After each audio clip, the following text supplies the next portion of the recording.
teachers. I'm Jill Gilliambaugh, Infant and Early Childhood Mental Health Consultant for the Children's Resource Center in Bowling Green, Ohio. And I wanted to come to you today to talk about circle time.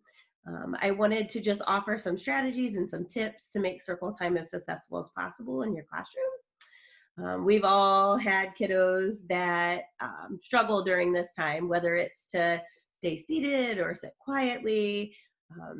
Even children kind of roaming around the room that we can't get to come sit at the circle rug. So I wanted to talk about ways that we can make circle time as successful as possible in your classroom. So the first thing that you want to do before you even get started with circle time is offer some sort of brain break. You can see in the upper left-hand corner, there's two examples on a ring here. The crab walk, so have them walk like a crab around the room, and toe touches. So these are great ways, thinking about the crab walk, any other animal, they can walk like an animal. My favorite is to watch kids, waddle like a penguin across the room and back. And then the toe touches, another good way to get up and moving. So thinking about any type of like physical exercise that they can do safely in the classroom, like those toe touches. Those are kind of fan favorites. Another is just dancing. So many times, we're incorporating song and dance and the tootie ta, or, whatever that song and dance is that we're teaching the children.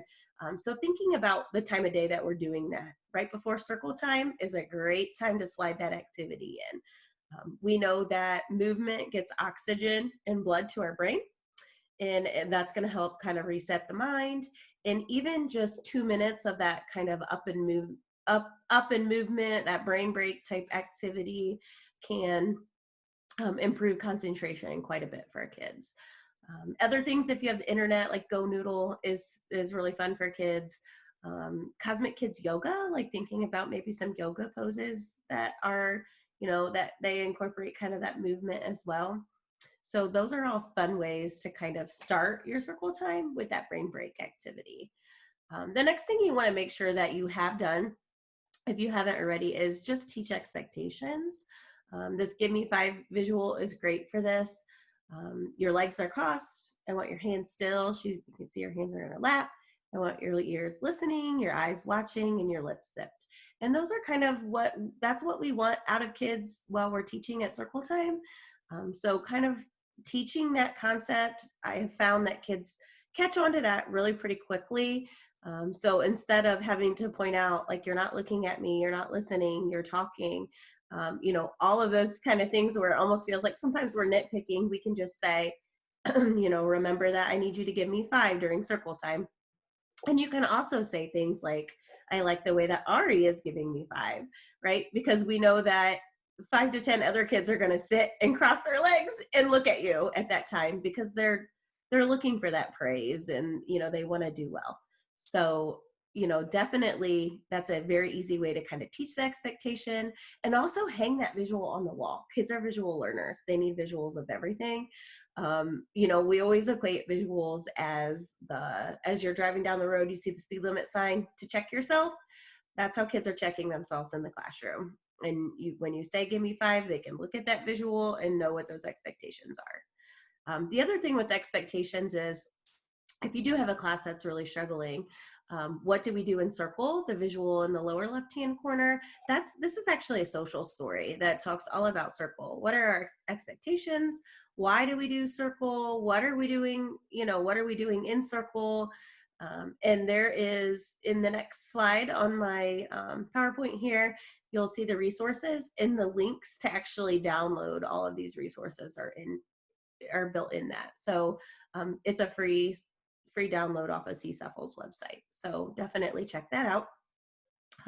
We also have to recognize that we want to teach so much. I mean, that's why we're teachers, right? Like, we want to get that wisdom to the children, but we have to recognize that 5 to 10 minutes is probably all that they're going to be able to sit for at circle time.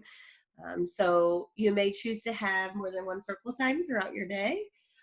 You may also choose to have a circle time for your kiddos that struggle to sit for that long and kind of stay focused, and your children that kind of can hang in there a little bit longer and really enjoy doing so.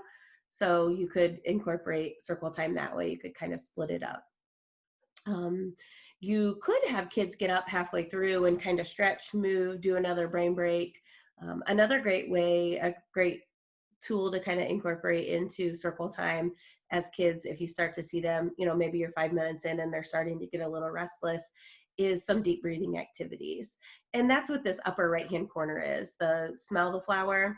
You're going to get them to pretend like they're smelling the flower and then pretend like they're blowing out the pinwheel and getting those deep cleansing breaths. This is another way to get oxygen to the brain, help reset the mind. It kind of calms us. So you might be able to continue on a little bit more. Another side note about deep breathing,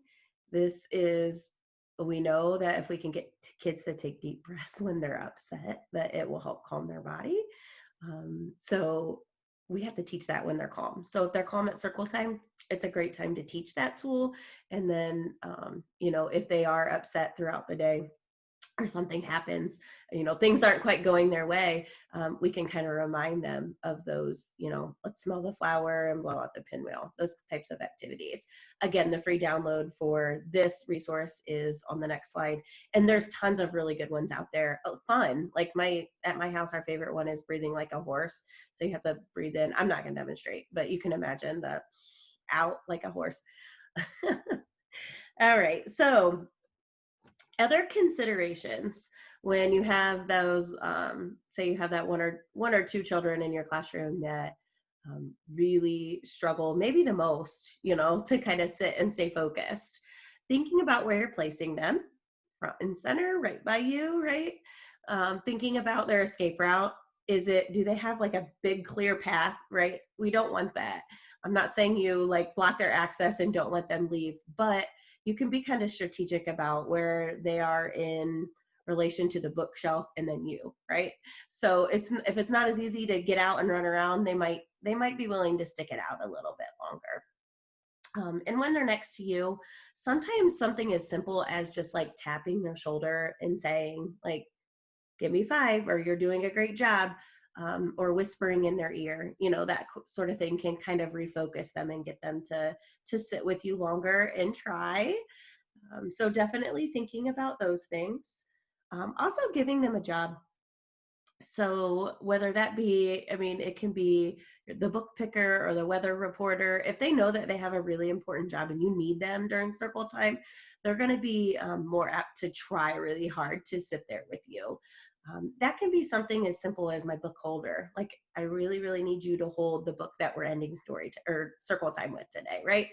So kind of thinking about being creative in your classroom, but is there some sort of job I can give them? And we also have to recognize that some kids, this lower right hand picture, need some sort of manipulative. Not every kid in your classroom needs this.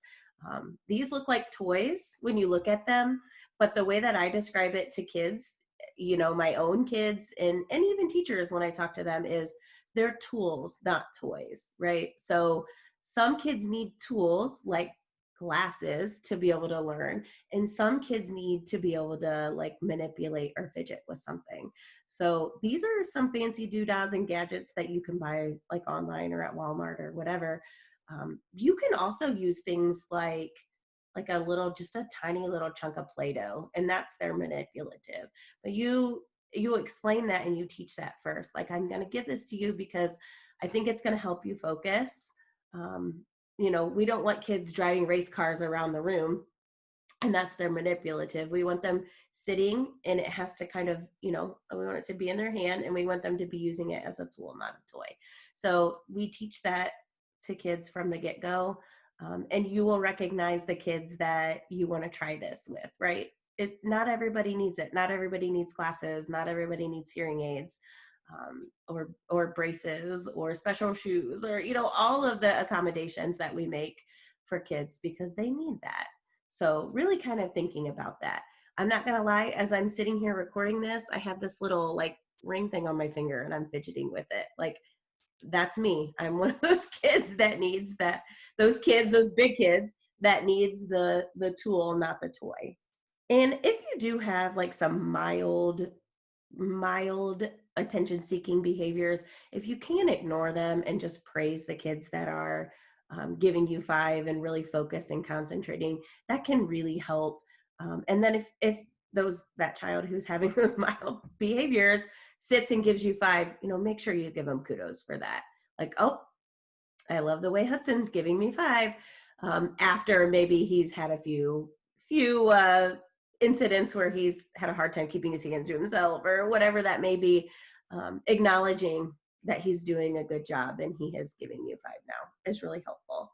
So I hope these tips were helpful for you. I hope maybe there was some new information or you could benefit from some of these downloads. I'm going to flip to the resource slide now. You can see the what do we do in circle from CSEFL, the Give Me Five freebie. The brain breaks that were on the picture on that card are actually a free download that you can get from this link. And the same thing with the breathing activity. My contact information, if you have any questions or concerns, you would like any more support or resources, don't hesitate to reach out. I hope you found these tips helpful, and I hope you have successful circle times in your future.